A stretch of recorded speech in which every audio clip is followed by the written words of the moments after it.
Hello my dear students, ಎಲ್ಲರಿಗೂ ಹೊಸ ಒಂದು ವಿಡಿಯೋಗೆ ಸ್ವಾಗತ.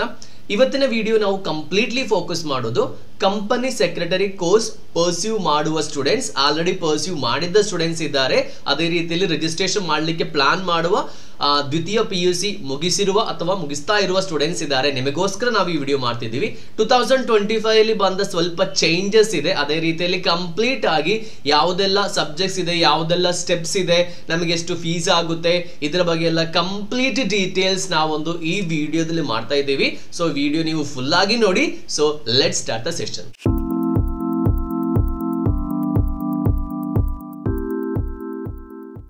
ಫಸ್ಟ್ ನಾವು ಈ ಒಂದು ಕಂಪನಿ ಸೆಕ್ರೆಟರಿ ಕೋರ್ಸ್ ಅಂದ್ರೆ ಏನು, ಇದರ ಮೇನ್ ಇಂಪಾರ್ಟೆನ್ಸ್ ಏನು. ಸೊ ನಾರ್ಮಲಿ ನಾವು ಈಗ ಹೇಳುವಾಗ ಸೆಕ್ರೆಟರಿ ಅಂತ ಪೊಸಿಷನ್ ಹೇಳುವಾಗ ಸೊ ವಿ ವಿಲ್ ಒಂದು ಇನ್ಫೀರಿಯರ್ ಫೀಲ್ ನಿಮಗೆ ಬೇಡ. ಯಾಕಂತ ಹೇಳಿದ್ರೆ ಒಂದು ಕಂಪನಿಯಲ್ಲಿ ಲೋ ನಿಮ್ಗೆ ಈಗ ನೋಡಿ ಗೊತ್ತಾಗುತ್ತೆ, ಎಲ್ಲಾ ರೀತಿ ನಾವು ಲೋ ಕಲಿತಿದ್ದೀವಿ, ಟ್ಯಾಕ್ಸ್ ಲೋ ಕಲಿತಿದ್ದೀವಿ, ಅದೇ ರೀತಿಯಲ್ಲಿ ಅಕೌಂಟಿಂಗ್ ಲಾಸ್ ಕಲಿತಿದ್ದೀವಿ, ಅದೇ ರೀತಿಯಲ್ಲಿ ಒಂದು ಲೋ ಬರುತ್ತೆ ಕಾರ್ಪೊರೇಟ್ ಲೋ ಅಂತ ಹೇಳೋದು.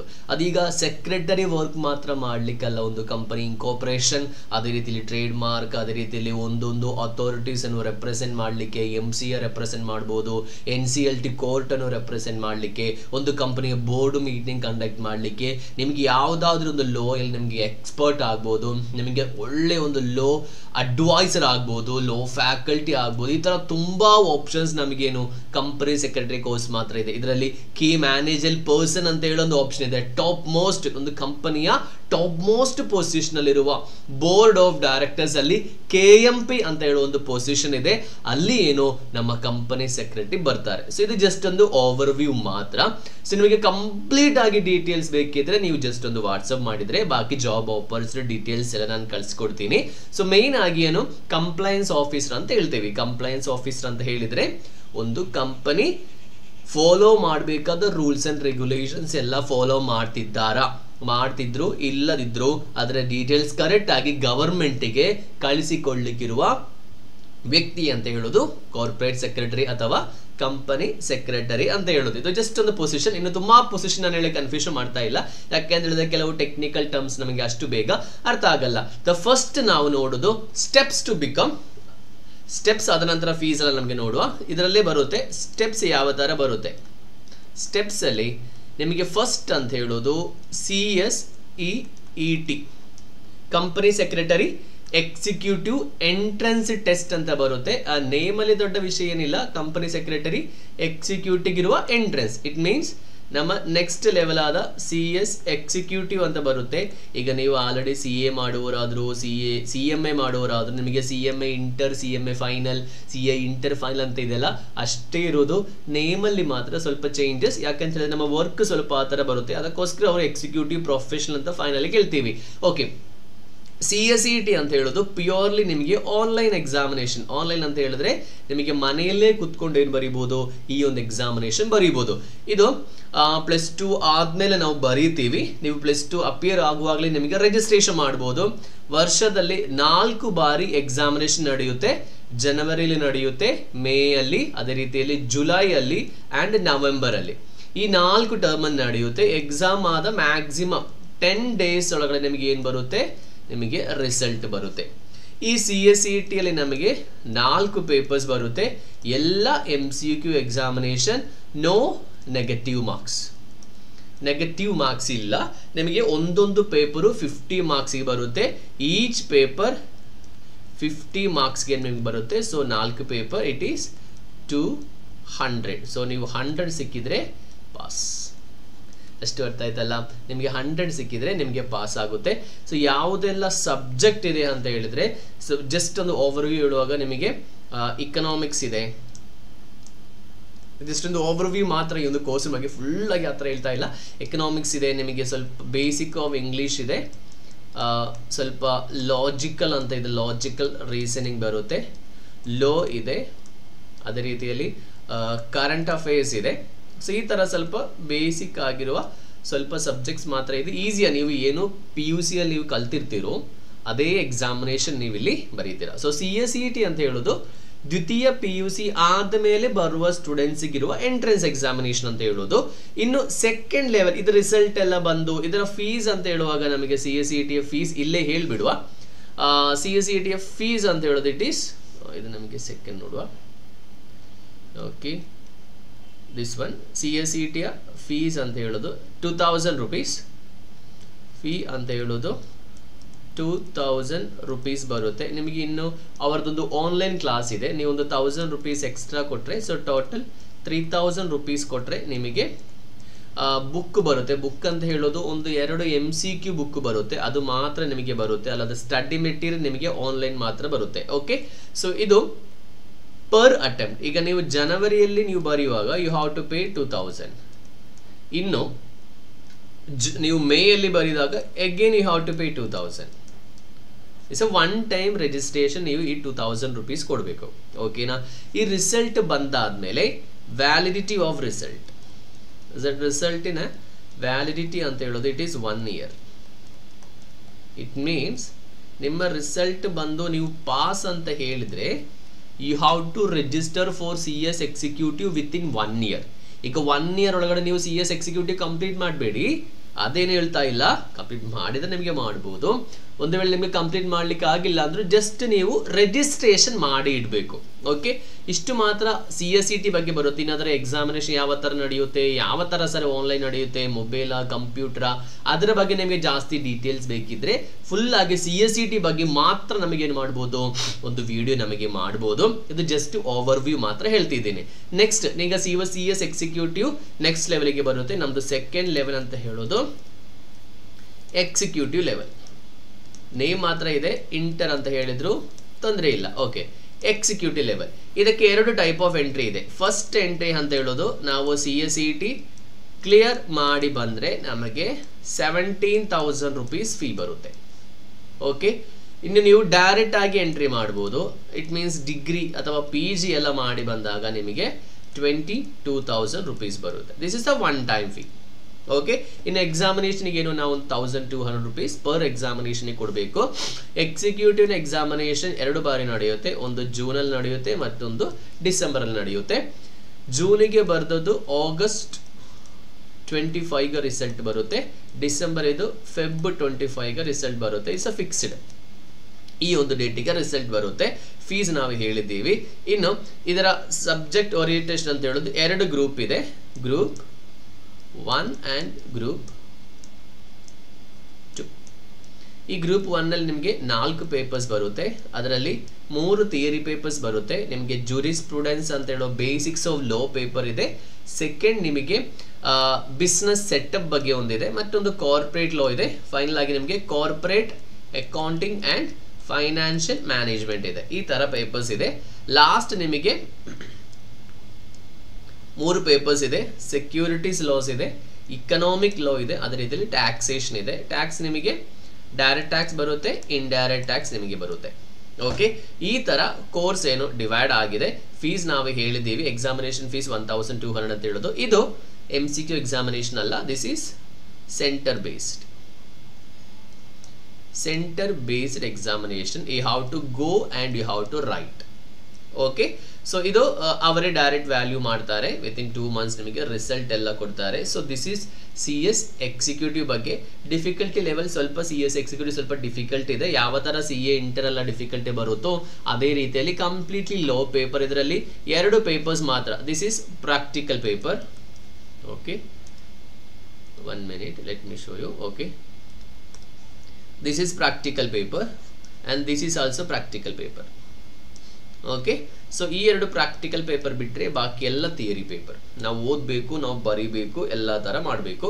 ನಿಮಗೆ ಬುಕ್ ಎಲ್ಲ ಈ CSET ಥರ ಎಲ್ಲ ಇದು ನಿಮಗೆ ಪ್ರಿಂಟೆಡ್ ಬುಕ್ ನಿಮ್ಮ ಎಕ್ಸಾಮಿನೇಷನ್ಗೆ ನಿಮಗೆ ಕೊಡ್ತಾರೆ. ಒನ್ ಟೈಮ್ ಅಡ್ರೆಸ್ ರಿಜಿಸ್ಟ್ರೇಷನ್ ಕೊಡುವಾಗ ನಿಮಗೆ ಅದು ಕೊಡ್ತಾರೆ.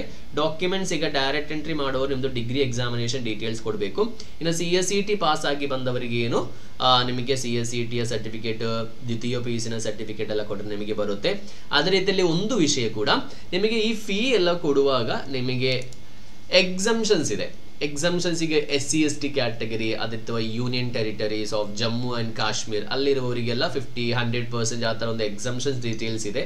ನಾನು ಫೀಸ್ ಸ್ಟ್ರಕ್ಚರ್ ಇದು ಡೀಟೇಲ್ಸ್ PDF ನಾನು ನಂದು ಲಿಂಕಲ್ಲಿ ಡಿಸ್ಕ್ರಿಪ್ಷನ್ ಬಾಕ್ಸಲ್ಲಿ ಕೊಟ್ಟಿರ್ತೀನಿ. ನೀವು ಅದಕ್ಕೆ ಕ್ಲಿಕ್ ಮಾಡುವಾಗ ನಿಮಗೆ ಫುಲ್ ಡೀಟೇಲ್ಸ್ ಬರುತ್ತೆ. ಸೊ ಅದೇ ರೀತಿಯಲ್ಲಿ ಇದೆಲ್ಲ ಎಕ್ಸಾಮ್, ಇದು ನಾವು ರಿಜಿಸ್ಟ್ರೇಷನ್ ಮಾಡಿದ್ದೇವೆ ಅಂತ ಅಂದ್ಕೊಳ್ಳಿ. ಇನ್ನು ನಮಗೆ ನೆಕ್ಸ್ಟ್ ಸ್ಟೆಪ್ ಬರೋದು, ನೀವು ರಿಜಿಸ್ಟ್ರೇಷನ್ ಮಾಡಿ ಆದಮೇಲೆ, ಈಗ ಫಾರ್ ಎಕ್ಸಾಂಪಲ್ ನೀವು ಜನವರಿಯಲ್ಲಿ ರಿಜಿಸ್ಟ್ರೇಷನ್ ಮಾಡಿದರೆ ನಿಮಗೆ ಜೂನಲ್ಲಿ ಎಕ್ಸಾಮಿನೇಷನ್ ಬರೀಬೇಕು ಅಂತ ಹೇಳಿದರೆ you have to do one more thing, you have to complete 3 days orientation programme. ಇದು ಆ್ಯಕ್ಚುಲಿ 1 day ಓರಿಯಂಟೇಷನ್ ಪ್ರೋಗ್ರಾಮ್ ಇತ್ತು ಫೆಬ್ರವರಿ 2025 ನಿಂದ. Okay, this is 3 days. 3 days you have to attend a seminar. Classroom mode ಬರುತ್ತೆ. 3 days seminar ನೀವು attend ಮಾಡಬೇಕು. ಮೊದಲಿದು 1 day ಇತ್ತು. So ನೀವು ಎಲ್ಲಿ ಹೋಗಬೇಕು, ನಿಮ್ಮ ನಿಯರೆಸ್ಟ್ ಚಾಪ್ಟರ್ ಅಂತ ಬರುತ್ತೆ. ಈಗ ನಿಮಗೆ ಬೆಂಗಳೂರಲ್ಲಿದೆ, ಮೈಸೂರಲ್ಲಿದೆ, ಅದಕ್ಕೆ ಆ ಥರ ನಿಮಗೆ ಎಲ್ಲಿ ಬೇಕು, ಈಗ ಮಂಗಳೂರಲ್ಲಿದೆ, ಆ ಥರ ನಿಮಗೆ ಹೋಗಿ ಏನು ಮಾಡ್ಬೋದು, ಅಲ್ಲಿ ಅಟೆಂಡ್ ಮಾಡಬೇಕು. ನೀವು ಮೊದಲೇ ಬುಕ್ ಮಾಡಬೇಕು. ಆದರೆ CS ಎಕ್ಸಿಕ್ಯೂಟಿವ್ ರಿಜಿಸ್ಟ್ರೇಷನ್ ಆದಮೇಲೆ ಮಾತ್ರ ನೀವೇನು ಮಾಡಬೇಕು, ಈ ಒಂದು 3 days ಓರಿಯಂಟೇಷನ್ ಪ್ರೋಗ್ರಾಮ್ ನೀವು ಅಟೆಂಡ್ ಮಾಡಬೇಕು. ಓಕೆ, ಇದು ಅಟೆಂಡ್ ಮಾಡಿ ಆದ್ಮೇಲೆ ನಿಮಗೆ ಒಂದು ಸರ್ಟಿಫಿಕೇಟ್ ಕೊಡ್ತಾರೆ. ಆನ್ಲೈನ್ ಅಲ್ಲಿ ಕೊಡ್ತಾರೆ, ಕೆಲವೊಮ್ಮೆ ಅಲ್ಲೇ ಕೊಡ್ತಾರೆ. ಓಕೆ, ಆಗದೆ ನಿಮಗೆ ಎಕ್ಸಿಕ್ಯೂಟಿವ್ದು ಯಾವುದೇ ಪೇಪರ್ ಬರೀಲಿಕ್ಕೆ ನಿಮಗೆ ಆಗಲ್ಲ. ಓಕೆ, ಇದಾದ್ಮೇಲೆ ಇನ್ನೊಂದು ಸ್ಟೆಪ್ ಇದೆ. ನಾವು ಎಕ್ಸಾಮಿನೇಷನ್ ಬರೀದಕ್ಕಿಂತ ಮುಂಚೆ ಒಂದು ಪ್ರೀ ಎಕ್ಸಾಮಿನೇಷನ್ ಇದೆ. ಇದಕ್ಕೆ ಫೀ ಏನಿಲ್ಲ, ನಮ್ದು 17,000 ಅದರಲ್ಲೇ ಅದು ಟೋಟಲ್ ಫೀ ಇನ್ಕ್ಲೂಡ್ ಆಗುತ್ತೆ. ನಾವೀಗ 7 ಸಬ್ಜೆಕ್ಟ್ ಇದೆಯಲ್ಲ, ಈ 7 ಸಬ್ಜೆಕ್ಟನ್ನು ನಾವು ಫಸ್ಟ್ ಟೈಮ್ ಬರಿಬೇಕು ಅಂದರೆ ಆನ್ಲೈನಲ್ಲಿ ಬರಿಬೇಕು. ಆನ್ಲೈನಲ್ಲಿ no negative marks, MCQ examination, no negative marks. Sir, ಇದು ಯಾವ ಥರ ಬರೀಬೇಕು, ಕಾಪಿ ಹೊಡಿಬೋದಾ ಸರ್? ಅದೆಲ್ಲ ನಿಮಗೆ ಬಿಟ್ಟ ವಿಷಯ. ಆದರೆ ಪ್ರೊಫೆಷನಲ್ ಎಕ್ಸಾಮಿನೇಷನ್ ಆದ ಕಾರಣ ಕಾಪಿ ಹೊಡೆದ ಬಗ್ಗೆ ನಾವು ಹೇಳ್ತಾ ಇಲ್ಲ. ನೀವು ಏನು ಮಾಡ್ಬೋದು, ಆನ್ಲೈನಲ್ಲಿ ಯಾರು ಮಾನಿಟರ್ ಏನು ಬರಲ್ಲ, ಸ್ವಲ್ಪ ಕ್ವಶನ್ಸ್ ಇದೆ. ನೀವೇನು ಮಾಡಿ, ಒಂದು ಜಸ್ಟ್ ಪ್ರಿಪರೇಷನ್ ಥರ ಏನು ಮಾಡ್ತಾರೆ, ನೀವು ಯಾವುದೆಲ್ಲ ಸಬ್ಜೆಕ್ಟಿಗೆ ಮೇನ್ CS ಎಕ್ಸಿಕ್ಯೂಟಿವ್ ಎಕ್ಸಾಮಿನೇಷನ್ ಬರೀತೀರೋ ಅದಕ್ಕಿಂತ ಮುಂಚೆ, ಈಗ ನಮಗೆ ಟೈಮ್ ಹೇಳೋದಾದರೆ ಜಸ್ಟ್ ಒಂದು ಓವರ್ವ್ಯೂ ಹೇಳ್ತಿದ್ದೀನಿ. ಜೂನಲ್ಲಿ ನಿಮಗೆ ಎಕ್ಸಾಮಿನೇಷನ್ ಆದರೆ ನೀವು ಮಾರ್ಚಲ್ಲಿ ಎಕ್ಸಾಮ್ ರಿಜಿಸ್ಟ್ರೇಷನ್ ಮಾಡಬೇಕು. Per group 1200. ಓಕೆ, ಈ ರಿಜಿಸ್ಟ್ರೇಷನ್ ಮಾಡೋದಕ್ಕಿಂತ ಮುಂಚೆ ನಿಮ್ಮದು ಪ್ರೀ ಎಕ್ಸಾಮಿನೇಷನ್ ಕಂಪ್ಲೀಟ್ ಆಗಿರಬೇಕು. ಈಗ ನೀವು ಫಸ್ಟ್ ಗ್ರೂಪ್ ಇದು ಎಕ್ಸಾಮಿನೇಷನ್ ಬರೀದಾದರೆ ಫಸ್ಟ್ ಗ್ರೂಪ್ ಇದು ಪ್ರೀ ಟೆಸ್ಟ್ ಬರೀಬೋದು. ನಿಮಗೆ ಇನ್ನು ಫಸ್ಟ್ ಗ್ರೂಪ್ ಇದು ಬರೀತಿದ್ದೀರಾ ನೀವು, ನಿಮಗೆ ಫಸ್ಟ್ ಸೆಕೆಂಡು ಪ್ರೀ ಟೆಸ್ಟ್ ಬರೀಬೋದು. ಒನ್ಸ್ ನೀವು ಪ್ರೀ ಟೆಸ್ಟ್ ಬರೆದ್ರೆ ಸರ್ ಅದಕ್ಕೆ ಫೇಲ್ ಆದರೆ ಇಲ್ಲ, ಒಂದು ಪೇಪರ್ಗೆ 99 ಟೈಮ್ಸ್ ಏನು ನಿಮಗೆ ಅಟೆಂಡ್ ಬರುತ್ತೆ. ಈಗ ನೀವು ಒಂದು ಪೇಪರ್ ಬರೆದಿದ್ದೀರಾ, ಫೇಲ್ ಆಯಿತು ಅಂತ ಅಂದ್ಕೊಳ್ಳಿ, ನೆಕ್ಸ್ಟ್ 8 hours ಆದಮೇಲೆ ಮತ್ತೆ ಒಮ್ಮಕ್ಕಳು ನಿಮಗೆ ಅದನ್ನು ಬರೀಬೋದು. So final ಸ್ಟೇಜಿಗೆ ಇಡಬೇಡಿ. ಈಗ ನಿಮಗೆ ಎಕ್ಸಿಕ್ಯೂಟಿವ್ ಆದಮೇಲೆ ODOPಗಿಂತ ಮುಂಚೆ ನಿಮಗೆ ಏನು ಮಾಡ್ಬೋದು, ನಿಮಗೆ ಈ ಪ್ರೀ ಟೆಸ್ಟ್ ಎಲ್ಲ ಕಂಪ್ಲೀಟ್ ನಿಮಗೆ ಮಾಡ್ಬೋದು. ಎಕ್ಸಾಮಿನೇಷನ್ ರಿಜಿಸ್ಟ್ರೇಷನ್ ಮಾಡೋಕ್ಕಾಗಲ್ಲ, ಪ್ರೀ ಟೆಸ್ಟ್ ನಮಗೆ ಕಂಪ್ಲೀಟ್ ಮಾಡ್ಬೋದು. ಅದು ಒನ್ಸ್ ನೀವು ಕಂಪ್ಲೀಟ್ ಮಾಡಿದರೆ ಲೈಫ್ ಟೈಮ್ ವ್ಯಾಲಿಡಿಟಿ ಬರುತ್ತೆ. ನೀವಿನ್ನ first group second group pre examination ಬರ್ದಿದ್ದೀರಾ, ಮೇನ್ ನೀವು CS ಎಕ್ಸಿಕ್ಯೂಟಿವ್ ಎಕ್ಸಾಮಿನೇಷನ್ ಗ್ರೂಪ್ 1 ನಮಗೆ ಯಾವ್ದು ಬೇಕಾದ್ರೂ ಬರೀಬೋದು. ಪ್ರೀ ಎಕ್ಸಾಮ್ ಬರ್ದಿದ್ದೀವಿ ಅಂತ ಹೇಳಿ ನೀವು ಮೇನ್ ಎಕ್ಸಾಮಿನೇಷನ್ ಅಲ್ಲಿ ಹೋಗಿ ಬರೀಬೇಕಂತ ಇಲ್ಲ, ಕರೆಕ್ಟ್ ಟೈಮಿಗೆ. ಓಕೆ, ಅಷ್ಟೊಂದು ಬೇಸಿಕ್ ಇನ್ಫಾರ್ಮೇಶನ್ಸ್. ಇದು ಪ್ರೀ ಎಕ್ಸಾಮಿನೇಷನ್ ಬರೀತೀವಿ. ಇದಾದ್ಮೇಲೆ ನಾವೇನು ಬರೀತೀವಿ, CS ಎಕ್ಸಿಕ್ಯೂಟಿವ್ ರಿಜಿಸ್ಟ್ರೇಷನ್ ಎಕ್ಸಾಮ್ ಎಂದು ಪ್ರತಿ ಗ್ರೂಪ್ಗೆ 1200. ಇದು ಗ್ರೂಪ್ ಆ ಎಕ್ಸಾಮಿನೇಷನ್ ಬರೆಯುವ ಟೈಮಿಗೆ ಮಾತ್ರ ವ್ಯಾಲಿಡಿಟಿ. ನೀವು ಡಿಸೆಂಬರ್ ಅಲ್ಲಿ ಮತ್ತೊಮ್ಮೆ ಬರೀಬೇಕಿದ್ರೆ you have to pay again 1200 rupees. Okay, and whatever the fees as per the new fees structure ಏನಿದೆ ಆ ಫೀಸ್ ನೀವು ಕೊಡಬೇಕು. So this is up to CS executive level ಅಂತ ಹೇಳೋದು. ಇನ್ನು ನಮಗೆ ಟ್ರೈನಿಂಗ್ ಇದೆ, ಅದೇ ರೀತಿಯಲ್ಲಿ ಪ್ರೊಫೆಷನಲ್ ಬಗ್ಗೆ ಡಿಸ್ಕಸ್ ಮಾಡಲಿಕ್ಕಿದೆ. ಸೊ ನಿಮ್ದು ಈಗ ಎಕ್ಸಿಕ್ಯೂಟಿವ್ ಫುಲ್ ಪೇಪರ್ಸ್ ಕಂಪ್ಲೀಟ್ ಆಗಿದೆ. ಇನ್ನು ನೆಕ್ಸ್ಟ್ ಸ್ಟೆಪ್, ಈಗ ಎಕ್ಸಿಕ್ಯೂಟಿವ್ ಆದಮೇಲೆ ನಿಮಗೆ 2 ಆಪ್ಷನ್ಸ್ ಬರುತ್ತೆ. ಒಂದ ನಿಮಗೆ ಡೈರೆಕ್ಟ್ ಆಗಿ ಟ್ರೈನಿಂಗ್ ಜಾಯಿನ್ ಮಾಡ್ಬೋದು. ಆದಮೇಲೆ ಟ್ರೈನಿಂಗ್ ಜೊತೆಯಲ್ಲಿ ನಿಮಗೆ ಫೈನಲ್ ಎಕ್ಸಾಮಿನೇಷನ್ ಬರೀಬೋದು. ಓಕೆ, ಪ್ಲಸ್ ಇನ್ನು ನಿಮಗೆ ಫಸ್ಟ್ ಫೈನಲ್ ಎಕ್ಸಾಮಿನೇಷನ್ ಬರೀಬೋದು, ಆದಮೇಲೆ ನಿಮಗೆ ಟ್ರೈನಿಂಗ್ ಮಾಡ್ಬೋದು. ಓಕೆ, ಈ ಒಂದು ಆಪ್ಷನ್ ಈಗ ಇದೆ. ಇದು ನಾಳೆ CA ಥರ ಎಲ್ಲ ಮ್ಯಾಂಡೇಟ್ರಿ ಮಾಡ್ತಾರ ಗೊತ್ತಿಲ್ಲ. ಸೊ ಈಗ ಏನಾದರೂ ಈ ಥರ ಆಪ್ಷನ್ಸ್ ಇದೆ. ಓಕೆ, ಸೊ ಇಲ್ಲಿ ಈಗ ನಾವು ಟ್ರೈನಿಂಗ್ಗೆ ಹೋಗೋದಾದರೆ ಹೇಗಾದರೂ ಟ್ರೈನಿಂಗ್ ನಾವು ಮಾಡಲೇಬೇಕು. ಸೊ ಈಗ ಟ್ರೈನಿಂಗ್ ನಾವು ಹೋಗಬೇಕಾದ್ರೆ ದೇರ್ ಈಸ್ ಪ್ರೀ ಸ್ಟೆಪ್ಸ್, ಅದಕ್ಕೆ ಹೇಳ್ತೀವಿ ಎಕ್ಸಿಕ್ಯೂಟಿವ್ ಡೆವಲಪ್ಮೆಂಟ್ ಪ್ರೋಗ್ರಾಮ್, EDP ಅಂತ ಹೇಳ್ತೀವಿ. ಓಕೆ, ಇದು ನೀವು ಫೈನಲ್ ಎಕ್ಸಾಮಿನೇಷನ್ ಬರೀಲಿಕ್ಕೆ ಬೇಡ, ಟ್ರೈನಿಂಗ್ಗೆ ಹೋಗೋದಕ್ಕಿಂತ ಮುಂಚೆ ಮಾತ್ರ ಸಾಕು. ಓಕೆ, EDP ಅಂತ ಹೇಳೋದು ಟೋಟಲ್ 30 days ಬರುತ್ತೆ. ಅದರಲ್ಲಿ 15 days ಆನ್ಲೈನ್ ಅಂತ ಹೇಳೋ ರೆಕಾರ್ಡೆಡ್ ವಿಡಿಯೋಸ್ ಇದೆ. ನಾವು ಡೈಲಿ ಏನು ಒಂದೊಂದು ವಿಡಿಯೋಸ್ ಕಂಪ್ಲೀಟ್ ಮಾಡಿದರೆ 15 days this will come nearly 2000 rupees ನಿಮಗೆ ಫೀ ಬರುತ್ತೆ. ಓಕೆ, ನೆಕ್ಸ್ಟ್ ಇದು ಪ್ರೊಫೆಷನಲ್ ರಿಜಿಸ್ಟ್ರೇಷನ್. ಏನು ಮಾಡಬೇಕು ನಾವು, ಎಕ್ಸಿಕ್ಯೂಟಿವ್ ಕಂಪ್ಲೀಟ್ ಆದಮೇಲೆ ನಮಗೆ ಮಾಡ್ಬೋದು. ನೆಕ್ಸ್ಟ್ ಇನ್ನೊಂದು 15 days ಏನು ನಿಮಗೆ ಕ್ಲಾಸ್ ರೂಮ್ ಮೋಡ್. ಇದು ನೀವು ಎಲ್ಲಾದರೂ ನಾರ್ಮಲಿ ಇದು ಬೆಂಗಳೂರು, ಚೆನ್ನೈ ಆ್ಯಂಡ್ ಕೇರಳ, ಮಂಗಳೂರಲ್ಲಿ ಕೂಡ ಇರುತ್ತೆ. ಸೊ ಇಲ್ಲಿ ಎಲ್ಲ ನಿಮಗೆ ಇರುತ್ತೆ 15 days ಇದು. ಸೊ ಇದಕ್ಕೂ ನಾವು EDP ಅಂತಲೇ ಹೇಳ್ತೀವಿ, ಕ್ಲಾಸ್ ರೂಮ್ ಮೋಡ್ ಅಂತ. ಇದಕ್ಕೆ ಬೇಸ್ಡ್ ಆನ್ ನೀವು ಎಲ್ಲಿ ಹೋಗ್ತೀರಾ ಅದರ ಅನುಸಾರವಾಗಿ ನಿಮಗೆ ಅಮೌಂಟ್ ಇರುತ್ತೆ. ನೀವು ದೊಡ್ಡ ದೊಡ್ಡ ಸಿಟಿಗೆಲ್ಲ ಹೋಗುವಾಗ, ಫಾರ್ ಎಕ್ಸಾಂಪಲ್ ನೀವೀಗ ಚೆನ್ನೈ ಅಲ್ಲಿ ಎಲ್ಲ ಹೋಗುವಾಗ ನಿಮಗೆ 8000 rupees ಬರುತ್ತೆ. ಬೆಂಗಳೂರೆಲ್ಲ ನೀವು ಹೋಗುವಾಗ 10,000 rupees ಎಲ್ಲ ಚಾರ್ಜ್ ಮಾಡ್ತಾರೆ, ಇನ್ಕ್ಲೂಡಿಂಗ್ ಫುಡ್ ಎಲ್ಲ ಕೊಡ್ತಾರೆ, ಅಕಾಮಡೇಷನ್ ಏನು ಕೊಡಲ್ಲ. ಕ್ಲಾಸ್ ಮಧ್ಯಾಹ್ನದ ಊಟ ಸಿಗುತ್ತೆ, ಮತ್ತೊಂದು ತಿಂಡಿ ಎಲ್ಲ ನಮಗೆ ಬ್ರೇಕ್ಫಾಸ್ಟ್ ಏನು ಸಿಗಲ್ಲ, ಟೀ ಅದೆಲ್ಲ ಆ ಥರ ಸಿಗುತ್ತೆ. ಬೆಳಗಿನ ಬ್ರೇಕ್ಫಾಸ್ಟ್, ಡಿನ್ನರ್, ಅಕಾಮಡೇಷನ್ ಎಲ್ಲ ನೀವೇ ಮಾಡಬೇಕು. 15 days 10 o'clock ಇಂದ 5 o'clock ತನಕ ಇರುವ ಒಂದು ಪ್ರೋಗ್ರಾಮ್ ಬರುತ್ತೆ. ಅದರಲ್ಲಿ ಸ್ವಲ್ಪ ಕ್ಲಾಸಸ್ ಇರುತ್ತೆ. ಎಕ್ಸಿಕ್ಯೂಟಿವ್ ಸ್ವಲ್ಪ ಡೆವಲಪ್ಮೆಂಟ್ ಪ್ರೋಗ್ರಾಮ್ ಅಷ್ಟೇ. ಎಕ್ಸಿಕ್ಯೂಟಿವ್ ನಾವು ಏನು ಕಲ್ತೀವಿ, ಎಕ್ಸಾಮ್ ಏನು ಇರಲ್ಲ, EDPಗೆ ಎಕ್ಸಾಮಿನೇಷನ್ ಏನು ಇರಲ್ಲ. ಸೊ ಇದಾದ್ಮೇಲೆ ನಾವೇನು ಮಾಡ್ತೀವಿ, ಪ್ರೊಫೆಷನಲ್ ಎಕ್ಸಾಮಿನೇಷನ್ ಬರೀತೀವಿ. Okay, so professional examination the third step. ಈಗ ನಾವು ಒಂಥರ ಹೇಳುವ, ನೀವು ಟ್ರೈನಿಂಗ್ ಎಲ್ಲ ಮುಗಿಸಿದ್ರಿ ಅಂತ ಹೇಳುವ. ಈ ಟ್ರೈನಿಂಗ್ ಅಂತ ಹೇಳೋದು ಅಗೇನ್ ಇದರ ಬಗ್ಗೆ ಸಪ್ರೇಟ್ ನಾವು ವಿಡಿಯೋ ಮಾಡಬೇಕು. ಆ್ಯಕ್ಚುಲಿ 21 months ಇದು ಟ್ರೈನಿಂಗ್. ಇದು ಯಾವಾಗ ಜಾಯಿನ್ ಮಾಡಬೇಕು, 15 days online, 15 days offline complete ಮಾಡಿ ಆದಮೇಲೆ 21 months ಇದು ಟ್ರೈನಿಂಗ್ಗೆ ನಾವು ಜಾಯಿನ್ ಮಾಡಬೇಕು. ಇದು ನೀವು ಯಾವುದಾದ್ರೂ ಪ್ರಾಕ್ಟೀಸಿಂಗ್ ಕಂಪನಿ ಸೆಕ್ರೆಟರಿ ಅಂಡರಲ್ಲಿ ಸಿಂಗಲ್ ಆಗಿ ಮಾಡ್ಬೋದು, ಅಥವಾ PCS ಫರ್ಮಲ್ಲಿ ನಿಮಗೆ ಬೇಕಾದರೆ ಜಾಯಿನ್ ಆಗ್ಬೋದು. ಸೊ ಅದು ನೀವು ಯಾವ ಥರ ಸೆಲೆಕ್ಟ್ ಮಾಡ್ತೀರಾ, ನಿಮಗೆ ಎಲ್ಲಿ ಬೇಕಾದ್ರೆ ನಿಮ್ಮ ಲೋಕಲ್ ಏರಿಯಾದಲ್ಲಿ ಯಾರಾದರೂ ಇದ್ರೆ ಅಲ್ಲಿ ಹೋಗಿ ನಿಮಗೆ ಜಾಯಿನ್ ಮಾಡ್ಬೋದು. So that is no worries. ಅದು ನಿಮಗೆ ಯಾವ ಥರ ನಿಮಗೆ ಬರುತ್ತೋ ಅದರ ನಿಮಗೆ ಜಾಯಿನ್ ಮಾಡ್ಬೋದು. ಹೇಗೂ ನೀವು ಟ್ರೈನಿಂಗ್ ಕಂಪ್ಲೀಟ್ ಮಾಡದೆ ನಿಮಗೆ ಏನೂ ಆಗಲ್ಲ, ನಿಮಗೆ ಫೈನಲ್ ಸರ್ಟಿಫಿಕೇಟ್ ಸಿಗಲ್ಲ. ಒಂದು ಡೌಟ್ ಬೇಡ, ಫೈನಲ್ ಎಕ್ಸಾಮಿನೇಷನ್ ಬರೀಲಿಕ್ಕೆ ಟ್ರೈನಿಂಗ್ ಬೇಡ, CS ಆಗಲಿಕ್ಕೆ ಟ್ರೈನಿಂಗ್ ಬೇಕು. ಓಕೆ, ಸೊ ಈಗ ನಾವೊಂದು ಎಕ್ಸಾಂಪಲ್ ಹೇಳುವ, ಈಗ ಟ್ರೈನಿಂಗ್ ಎಲ್ಲ ಮುಗಿಸಿದ್ದೀರಾ, ಅದಾದ್ಮೇಲೆ ನಾವೇನೈತೀರಾ, ನೀವು ಫೈನಲ್ ಆದ ಪ್ರೊಫೆಷನಲ್ ಅಂತ ಹೇಳಿದ್ರೆ ಫೈನಲ್ ಎಕ್ಸಾಮಿನೇಷನ್ ನೀವು ಬರೀಲಿಕ್ಕೆ ಹೋಗ್ತೀರಾ. ಇಲ್ಲಿ ನಿಮಗೆ 7 papers ಬರುತ್ತೆ. ಇದು first group 4 papers, second group 3 papers. ಇದು ಕಂಪ್ಲೀಟ್ಲಿ ಲೋ ಪೇಪರ್. ಇದರ ಕಂಪ್ಲೀಟ್ಲಿ ಲೋ ಪೇಪರ್. ಇದರಲ್ಲಿ ಒಂದು ಆಪ್ಷನಲ್ ಬರುತ್ತೆ, ಇದರಲ್ಲೂ ಒಂದು ಎಲೆಕ್ಟಿವ್ ಅಂತ ಹೇಳ್ತೇವಲ್ಲ. ಇದ್ರ ನಿಮಗೆ GST ಬೇಕಾದ್ರೆ ತೆಗಿಬಹುದು, ಅದು ಮಾತ್ರ ಒಂದು ಪ್ರಾಕ್ಟಿಕಲ್ ಇದೆ. ಬಾಕಿ ಎಲ್ಲ ಥಿಯರಿ ಪೇಪರ್ಸ್. ಇದರಲ್ಲಿ ಪೇಪರ್ ಬಗ್ಗೆ ನಾನು ಜಾಸ್ತಿ ಡಿಸ್ಕಸ್ ಮಾಡ್ತಾ ಇಲ್ಲ.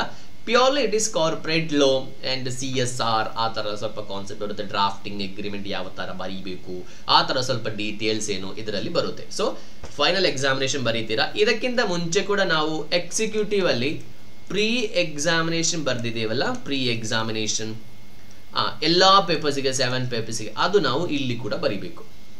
ಇದೆಲ್ಲ ಬರ್ದಾದ್ಮೇಲೆ ನಮ್ದು ಏನಾಗುತ್ತೆ, ಫೈನಲ್ ಎಕ್ಸಾಮಿನೇಷನ್ ಪಾಸ್ ಆಗ್ತೀರಾ. ಇಲ್ಲಿ ಎಕ್ಸಿಕ್ಯೂಟಿವ್ ಆದರೂ ಫೈನಲ್ ಆದರೂ ಒಂದು ಪೇಪರ್ ಪಾಸ್ ಅಂತ ಹೇಳಬೇಕಿದ್ರೆ ಪರ್ ಪೇಪರ್ 40% ನೀವು ತೆಗಿಬೇಕು. ಗ್ರೂಪಿಗೆ ನೀವು 50% ತೆಗಿಬೇಕು. ಫಾರ್ ಎಕ್ಸಾಂಪಲ್ ನಿಮಗೆ 4 ಪೇಪರ್ ಇರುವ ಒಂದು ಗ್ರೂಪ್ ಆದರೆ 1 2 3 4 ಒಂದನೇ ಪೇಪರಲ್ಲಿ ನಿಮಗೆ 40% ಆದರೆ ನೀವು ಪಾಸ್, ಸೆಕೆಂಡಲ್ಲಿ 50% ಆದರೂ ಪಾಸ್, ಸೆಕೆಂಡಲ್ಲಿ ಥರ್ಡಲ್ಲಿ 40%, ಎಗೇನ್ ನಿಮಗೆ ಇಲ್ಲಿ 50% ಆದರೆ ಪೇಪರ್ ವೈಸ್ ನೀವು ಪಾಸ್ ಆಗಿದ್ದೀರಾ. ಆದರೆ ಟೋಟಲ್ ಮಾಡೋವಾಗ ಎಷ್ಟು ಬರುತ್ತೆ, ನಮಗೆ 180 ಮಾತ್ರ ಬರುತ್ತೆ. ನಮಗೆ 400ರಲ್ಲಿ ಎಷ್ಟು ಬೇಕು, ಗ್ರೂಪ್ 200 ಬೇಕು. ಓಕೆ, ಸೊ ನೀವೇನು ಮಾಡಬೇಕು, ಯಾವುದಾದ್ರೂ ಒಂದು 2 ಪೇಪರಲ್ಲಿ 10 marks ಎಕ್ಸ್ಟ್ರಾ ತೆಗೆದು ಗ್ರೂಪ್ ಕ್ಲಿಯರ್ ಮಾಡಬೇಕು. ಓಕೆ, ಸೊ ಈಗ ನಿಮಗೆ ಇಲ್ಲಿ 30% ಆದರೆ ನೀವು ಪೇಪರು ಕ್ಲಿಯರ್ ಮಾಡಲ್ಲ. ಇನ್ನು ಇದಕ್ಕೆ ಜಾಸ್ತಿ, ಇದಕ್ಕೆ ಫಾರ್ ಎಕ್ಸಾಂಪಲ್ ಇದಕ್ಕೆ ನಮಗೆ 90 ಸಿಕ್ಕಿದ್ರು you failed in this paper. Okay, ಒಂದು ಪೇಪರಲ್ಲಿ ನಾವು ನೋಡಬೇಕು. ಈಗ ನಿಮಗೆ ಬೇಕಾದರೆ ಸರ್ ನನಗೆ ಒಂದು 90 ಸಿಕ್ಕಿದ್ರೆ ನಿಮಗೆ ಏನು ಮಾಡ್ಬೋದು, ಪೇಪರ್ ವೈಸ್ ಎಕ್ಸಾಮ್ಷನ್ ಕ್ಲೈಮ್ ಮಾಡ್ಬೋದು. ನೆಕ್ಸ್ಟ್ ಟೈಮ್ ಎಕ್ಸಾಮಿನೇಷನ್ ಬರೆಯುವಾಗ 60+ ಮಾರ್ಕ್ ಸಿಕ್ಕಿದ ಯಾವುದೇ ಪೇಪರನ್ನು ಬರಿಬೇಕಂತ ಇಲ್ಲ. ಓಕೆ, ಅದರ ಬಗ್ಗೆ ಕೂಡ ನಿಮಗೆ ಡೌಟ್ ಇದ್ರೆ ನಿಮಗೆ ಕೇಳ್ಬೋದು. ಯಾಕಂತ ಹೇಳಿದ್ರೆ ಇದು ಆಕ್ಚುಲಿ 1 to 2 hours ಇದು ಲೆಕ್ಚರ್ಸ್ ಬರುತ್ತೆ, ಫುಲ್ ಡೀಟೇಲ್ಸ್ ನಾವು ಹೇಳಲಿಕ್ಕೆ. ಸೊ ಈಗ ನಾನು ಇಂಪಾರ್ಟೆಂಟ್ ಆದ ವಿಷಯಗಳೆಲ್ಲ ಹೇಳಿದ್ದೀನಿ. ಸರ್ ಆಯ್ತಾ ಸರ್, ಇನ್ನೇನಾದ್ರೂ ಇದೆಯಾ? ಇನ್ನೊಂದು ಪ್ರೋಗ್ರಾಮ್ ಇದೆ, ನಿಮ್ದು ಫೈನಲ್ ಎಕ್ಸಾಮಿನೇಷನ್ ಪ್ಲಸ್ ನಿಮ್ದು ಟ್ರೈನಿಂಗ್ ಎಲ್ಲ ಕಂಪ್ಲೀಟ್ ಆದ್ಮೇಲೆ ಇನ್ನೂ ಒಂದು 30 days ಪ್ರೋಗ್ರಾಮ್ ಇದೆ, ಸೇಮ್ ಆಸ್ EDP ತರ. ಅದನ್ನ ನಾವು CLDP ಅಂತ ಹೇಳ್ತೀವಿ, ಕಾರ್ಪೊರೇಟ್ ಲೀಡರ್ಶಿಪ್ ಡೆವಲಪ್ಮೆಂಟ್ ಪ್ರೋಗ್ರಾಮ್. ಇದು 2 ತರ ಡಿವೈಡ್ ಆಗುತ್ತೆ, 30 days, 15 days online, 15 days class room mode, electronical ರೀತಿ. ಇದು ರೆಕಾರ್ಡೆಡ್ ಕ್ಲಾಸ್ ತರ ಅಟೆಂಡ್ ಮಾಡಬೇಕು. ಇದು ಸೇಮ್ ನಿಮಗೆ ಚೆನ್ನೈ, ಬ್ಯಾಂಗ್ಳೂರ್, ಇದು ಸ್ವಲ್ಪ ದೊಡ್ಡ ದೊಡ್ಡ ಚಾಪ್ಟರ್ಸ್ ಅಲ್ಲಿ ಅಥವಾ ಸೆಂಟರ್ಸ್ ಅಲ್ಲಿ ಮಾತ್ರ ಇರುತ್ತೆ. ಇದೆಲ್ಲ ಆದ್ಮೇಲೆ ನಿಮಗೆ ಏನು ಸಿಗುತ್ತೆ? CS ಅಂತ ಹೇಳುವ ನಿಮಗೆ ಸಿಗುತ್ತೆ. ಮತ್ತೆ ನಿಮಗೆ ಪ್ರಾಕ್ಟೀಸಿಗೆ ನಿಮಗೆ ಅಪ್ಲೈ ಮಾಡಬಹುದು, ಅದು ನೆಕ್ಸ್ಟ್ ಸ್ಟೆಪ್ ಬರುತ್ತೆ. ಇಷ್ಟು ನೀವು ಕಂಪ್ಲೀಟ್ ಮಾಡಿ ನಿಮಗೆ ಏನು ಮಾಡ್ಬೋದು? CS ಮಾಡ್ಬೋದು. ಸೊ ಅಪ್ರಾಕ್ಸಿಮೇಟ್ಲಿ ನಿಮಗೆ 3.5 years ಹಿಡಿಯುತ್ತೆ ನೀವು ಕರೆಕ್ಟ್ ಆಗಿ ನೀವು ಕಂಪ್ಲೀಟ್ ಮಾಡ್ತಾ ಹೋದ್ರೆ. So this is the entire process of final. Basic informations ಎಲ್ಲ ನಾನು ಹೇಳಿದ್ದೀನಿ. ಇದು ಈ ಪ್ರೊಫೆಷನಲ್ ಎಕ್ಸಾಮಿನೇಷನ್ ಅಂತ ಹೇಳುವುದು ಕೂಡ ನಿಮಗೆ ಡೈರೆಕ್ಟ್ ಆಗಿ ನೀವು ಸೆಂಟರಲ್ಲಿ ಹೋಗಿ ನೀವು ಬರಿಬೇಕು. ಯಾವುದೇ ರೀತಿಯಲ್ಲಿ MCQ ಆ ಥರ ಏನೂ ಇಲ್ಲ, ಆನ್ಲೈನ್ ಯಾವ ಥರ ಇಲ್ಲ. ಫೈನಲಿಗೆ ಡೈರೆಕ್ಟ್ ಎಂಟ್ರಿ ಇಲ್ಲ, ಡೈರೆಕ್ಟ್ ಎಂಟ್ರಿ ಇರುವುದು ಎಕ್ಸಿಕ್ಯೂಟಿವ್ಗೆ ಮಾತ್ರ. ಓಕೆ, ಸೊ ನಿಮಗೆ ಬೇಸಿಕ್ ಇನ್ಫಾರ್ಮೇಶನ್ಸ್ ಎಲ್ಲ ಅರ್ಥ ಆಯಿತು ಅಂತ ನಾನು ಅಂದ್ಕೊಳ್ತಿದ್ದೀನಿ. ನಿಮಗೆ ಏನಾದರೂ ಡೌಟ್ ಅಲ್ಲಿ ಕ್ಲಾರಿಫಿಕೇಶನ್ಸ್ ಇದೆ, ನಿಮಗೆ ಕಮೆಂಟ್ ಬಾಕ್ಸಲ್ಲಿ ಕಮೆಂಟ್ ಮಾಡ್ಬೋದು, ಅದರ ನಿಮಗೆ ಇನ್ಸ್ಟಾಗ್ರಾಮಲ್ಲಿ ಮೆಸೇಜ್ ಮಾಡ್ಬೋದು, ನಿಮಗೆ ವಾಟ್ಸಪ್ಪಲ್ಲಿ ಮೆಸೇಜ್ ಮಾಡ್ಬೋದು. ನೀವೊಂದು ಯೂಟ್ಯೂಬ್ ಚಾನಲ್ ಸಬ್ಸ್ಕ್ರೈಬ್ ಮಾಡಿಲ್ಲ ಅಂದರೆ ಸಬ್ಸ್ಕ್ರೈಬ್ ಮಾಡಿ, ನಾವು ತುಂಬ ಡೀಟೇಲ್ಸ್ ಅನ್ನು ಕನ್ನಡದಲ್ಲಿ ಕೊಡ್ತಾ ಇದ್ದೇವೆ. So it is very great helpful for you. So ನೀವು ವಿಡಿಯೋ ಇಷ್ಟ ಆದರೆ ವಿಡಿಯೋ ಲೈಕ್ ಮಾಡಿ, ನಿಮ್ಮ ಫ್ರೆಂಡ್ಸ್ ಯಾರಾದರೂ CS ಮಾಡಲಿಕ್ಕೆ ಪ್ಲಾನ್ ಇದ್ದರೆ, ಮಾಡ್ತಾ ಇದ್ರೆ ಅವರಿಗೂ ಕೂಡ ವಿಡಿಯೋ ಒಂದು ಶೇರ್ ಮಾಡಿ. So will see you again in the next video.